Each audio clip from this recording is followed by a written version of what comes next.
अस्सलामुअलैकुम वरहमतुल्लाहि ताला वबरकातुहू। अज़ीज़ नाज़रीन, उम्मीद है कि आप लोग खैर व आफ़ियत से होंगे। अल्लाह आप लोगों को सलामत रखे। दोस्तों, हम आप लोगों के सामने दो अच्छी वीडियो रखेंगे। इन वीडियोस को आप लोगों को ज़रूर देखना है, मगर उससे पहले हमारे हाथ में देखिए ये एक बोतल है जैतून की। जैतून के कुछ फ़वाइद हम आप लोगों के सामने रख रहे हैं कि आखिरकार जैतून है क्या चीज़। दोस्तों, जैतून ये वो तेल है कि जो बंदा इस्तेमाल करता है तो हज़ार बीमारियों से बंदे को छुटकारा मिल सकता है।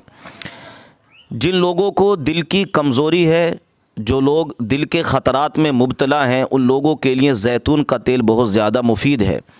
इसलिए कि ये जैतून का तेल जो है ये गलत कोलेस्ट्रॉल को ख़त्म करता है और जो है अच्छा खून पैदा करता है। इसलिए जिन लोगों को दिल की बीमारी है उन लोगों को जैतून का तेल ज़रूर इस्तेमाल करना चाहिए। ऐसे ही जिन लोगों को शुगर की बीमारी है उन लोगों को भी जैतून का तेल जो है ज़रूर इस्तेमाल करना चाहिए। जैतून के तेल का एक फ़ायदा ये भी बताया कि जिन लोगों की जिल्द सही नहीं रहती, यानी चमड़ी में जिनके खुश्कीपन रहता है या जिनके चेहरे पर खुश्कीपन रहता है, जिल्द की सेहत के लिए भी जो है जैतून के तेल बहुत फ़ायदेमंद है। तो जिन लोगों की जिल्द अच्छी नहीं रहती, यानी जिनका चमड़ा अच्छा नहीं रहता, चेहरा अच्छा नहीं रहता, उन लोगों को भी जो है जैतून का तेल इस्तेमाल करना चाहिए। ऐसे ही बताया गया कि जैतून का तेल दिमाग के लिए भी बहुत ज़्यादा मुअस्सिर है, फ़ायदेमंद है। यानी जैतून के तेल को जो लोग इस्तेमाल करते हैं उन्हें बताया गया कि दिमागी बीमारी से बहुत हद तक उन्हें फ़ायदा पहुंच सकता है। दोस्तों, जैतून के तेल के बहुत ज़्यादा फ़ायदे हैं अगर कोई उसको इस्तेमाल करे। ऐसे ही अगर किसी को नींद ना आने की शिकायत हो तो वो बंदा अगर अपने तलवों पर इस जैतून के तेल की मालिश करेगा या अपनी तुंडी में जैतून के तेल की एक दो कतरे को टपकाएगा, इंशाअल्लाह इससे बहुत ज़्यादा फ़ायदा मिलेगा। दोस्तों, तो ये जो मैंने आप लोगों के सामने बयान की हैं ये बातें, इनको ज़रूर याद रखिए, अपने दोस्तों को बताइए, मार्केट से जाकर अच्छा जैतून का तेल ख़रीद लें और उसका चंद दिन इस्तेमाल करके देखें। दोस्तों, जैतून के तेल को अब इस्तेमाल कैसे करें? जैतून के तेल को खाने में हम इस्तेमाल कर सकते हैं, खाने में ले सकते हैं, या रोज़ाना निहार मुँह 1 चम्मच जैतून के तेल का इस्तेमाल करें। 1 चम्मच निहार मुँह जैतून का तेल इंशाअल्लाह इस्तेमाल करें, फिर इसके फ़ायदे देखें। इंशाअल्लाह ये आपकी ज़िंदगी में इनकलाब पैदा करेगा। दोस्तों, क्योंकि जैतून एक ऐसी चीज़ है जिसका ज़िक्र कुरान शरीफ में भी है, तो ये जैतून जो है सेहत का ख़जाना है। इस तेल को इस्तेमाल कीजिए, उसके बाद आप हमें बताएँगे कि इससे हमें बहुत फ़ायदा हासिल हुआ है। दोस्तों, ये वीडियो आप लोगों के सामने रख रहे हैं, इस वीडियो को ज़रूर सुन के जाइएगा। कह दीजिए कि हाँ, वो कांग्रेस ही थी जिसने रफ़ी अहमद किदवई को इस देश का कृषि मंत्री बनाया। वो कांग्रेस ही थी जिसने खुर्शीद अहमद को इस देश का लॉ मिनिस्टर बनाया। वो कांग्रेस ही थी जिसने सैयदा अनवरा तैमूर को असम का मुख्यमंत्री बनाया। वो कांग्रेस ही है जिसने अब्दुल गफूर को बिहार का मुख्यमंत्री बनाया। वो कांग्रेस ही है जिसने बरकतुल्लाह को राजस्थान का मुख्यमंत्री बनाया। वो कांग्रेस ही है जिसने अब्दुल रहमान अंतुले को महाराष्ट्र का मुख्यमंत्री बनाया। वो कांग्रेस ही है जिसने गुलाम नबी आजाद साहब को कश्मीर का मुख्यमंत्री बनाया। वो कांग्रेस ही है जिसने आपके सूबे के कई नेताओं को दिल्ली ले जाकर के उन्हें इतनी ताकत बख्शी कि आप सारे लोग उनके चेहरों को पहचानते हैं। ऐसे में जो लोग ये सवाल करते हैं उन्हें बताइए कि ये वक्त शोर शराबा और चीखने चिल्लाने का नहीं है। आप तसव्वुर करिए, मुल्क मोड़ से गुजर रहा है।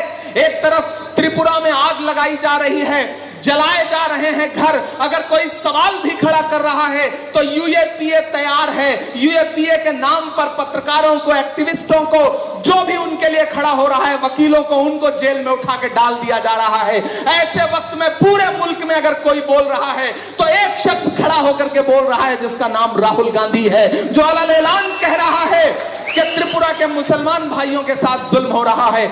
जब लोग आपका नाम लेने से बच रहे हैं, जब लोग आपकी परछाई से दामन बचा रहे हैं, ऐसे वक्त में भी राहुल गांधी खड़े होकर के कह रहे हैं कि नहीं, इस मुल्क की सेकुलरिज्म को, इस मुल्क की जमहूरियत को, इस मुल्क के आईन को बचाने की जिम्मेदारी मेरी है, क्योंकि पंडित जवाहरलाल नेहरू जी ने जो विरासत मुझे सौंपी है उस विरासत को आगे लेकर के जाना है। मैं उत्तर प्रदेश से आया हूं, कर्नाटक वालों, मेरी आंखों ने देखा है मंजर कि सीए आंदोलन के दौरान जब नौजवान बच्चों के सीनों पर सीधे गोलियां मार के उन्हें शहीद किया जा रहा था, तब तमाम सेकुलर पार्टियों के बाकी नेता घरों में बैठे थे, लेकिन प्रियंका गांधी अपने घर से निकली और एक एक मां के आंसू पहुंचने के लिए कभी बिजनौर पहुंची, कभी मेरठ पहुंची, कभी संभल पहुंची, कभी मुजफ्फरनगर पहुंची। मैं गवाह हूं इस बात का, मेरी आंखें इस बात की चश्मदीद गवाह हैं। डीके शिव कुमार साहब भी इस बात के गवाह होंगे। मुझे याद है मल्लिकार्जुन खड़गे साहब भी उस दिन वहां मौजूद थे जब बच्चों को शहीद किया जा रहा था, जब यह कहा जा रहा था कि शाहीन बाग को कुचल दिया जाएगा। ऐसे समय में बीमारी की हालत में भी सोनिया गांधी जी उठी और जाकर के गांधी जी की मजार के सामने बैठ गई राजघाट पर, और पूरी कांग्रेस पार्टी उनके साथ पूरा दिन बैठी रही और यह कहती रही कि इस मुल्क का जो आईन है यह मुल्क आईन से चलेगा, किसी अमित शाह और नरेंद्र मोदी की मर्जी से नहीं चलेगा। यह कांग्रेस ही कर रही है, ये कांग्रेस ही कर रही है। कांग्रेस ने बहुत कुछ दिया है, लेकिन मैं एक बात यह भी कहता हूं कि इसका मतलब यह नहीं कि अकलियतों ने कांग्रेस को कुछ नहीं दिया है। अकलियतों ने भी पिछले 70 साल से आंख बंद करके कांग्रेस का साथ दिया है, सपोर्ट किया है, इसमें कोई दो राय नहीं है। यह रिश्ता बहुत मजबूत है, लेकिन चंद लोग निकल आए हैं इस रिश्ते को पामाल करने के लिए, तोड़ने के लिए, इस रिश्ते को बांटने के लिए। एक बात आपको समझनी पड़ेगी, चाहे आपके कर्नाटक की सरकार हो या दिल्ली की सरकार हो, ये जो फासिस्ट सोच लेकर के हुकूमतें चल रही हैं, अगर इन्हें चाहते हो कि हटाना है, इन्हें इक्तिदार से हटाना है, तो बहुत समझदारी से फैसले करने पड़ेंगे। यहां मौजूद अकलियत के साथियों से मैं ये कहना चाहता हूं, बतौर माइनॉरिटी डिपार्टमेंट के चीफ की हैसियत से ये कह रहा हूं कि मेरे भाई, ये सच है कि खुदा ने कुछ ऐसा लिख दिया है कि आप इस मुल्क के हाकिम नहीं बन सकते।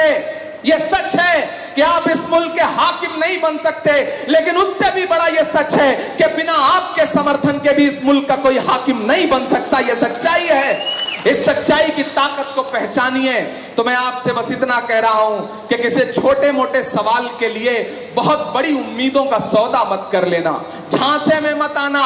आपको बहकाने के लिए मैं किसी पार्टी का नाम नहीं लूंगा, छोटी छोटी पार्टियां निकल करके आएंगी जो आपसे कहेंगी कि अकलियतों के लिए हम लड़ रहे हैं। लेकिन आप मुझे बताओ, जब वर्ल्ड कप में पाकिस्तान से इंडिया मैच हार गई, खेल में हार जीत चलती रहती है, जब मोहम्मद शमी के बच्चों तक को गालियां दी जा रही थी, तो सिर्फ राहुल गांधी खड़े हुए, उन्होंने आला ऐलान ट्वीट कर कहा कि राहुल गांधी आपके साथ खड़ा है मोहम्मद शमी। जब विराट कोहली को गाली दी जा रही थी, तब राहुल गांधी उठे और उन्होंने कहा कि राहुल गांधी आपके साथ खड़ा है। मेरी आंखों ने देखा है कि सरहदों पर बैठे हुए, दिल्ली की सरहद पर बैठे हुए 400 से ज्यादा किसान शहीद हो चुके हैं, 400 से ज्यादा किसान शहीद हो चुके हैं, लेकिन इस देश के प्रधानमंत्री के कान पर जूं नहीं रेंग रही है, उन्हें सवाल तक पसंद नहीं आ रहा है। हमारे लखीमपुर में आपने देखा होगा उस दिन कि किसानों पर भारतीय जनता पार्टी के यूनियन मिनिस्टर के बेटे ने गाड़ी चढ़ा दी, पीछे से ला करके कुचल करके मार दिया, कोई खड़ा नहीं हुआ। प्रियंका गांधी खड़ी हुई और मैंने देखा है, मैं उस समय मौजूद था, मेरी आंखें गवाह हैं कि जब लखनऊ से लखीमपुर की सड़कों पर प्रियंका जी निकली हैं, तो ऐसा लग रहा था कि प्रियंका गांधी नहीं बल्कि इंदिरा गांधी चल रही हैं। और उन्होंने जा करके उन किसानों के परिवारों के आंसू पोंछे और आंसू पोंछ करके यह कहा कि कांग्रेस आपके साथ खड़ी है। ऐसे बहुत सारे मौके आएंगे जब चंद लोग, राहुल जी ने एक बहुत अच्छी बात कही कि डरो मत, जो डर रहा है वो कांग्रेस छोड़ के चला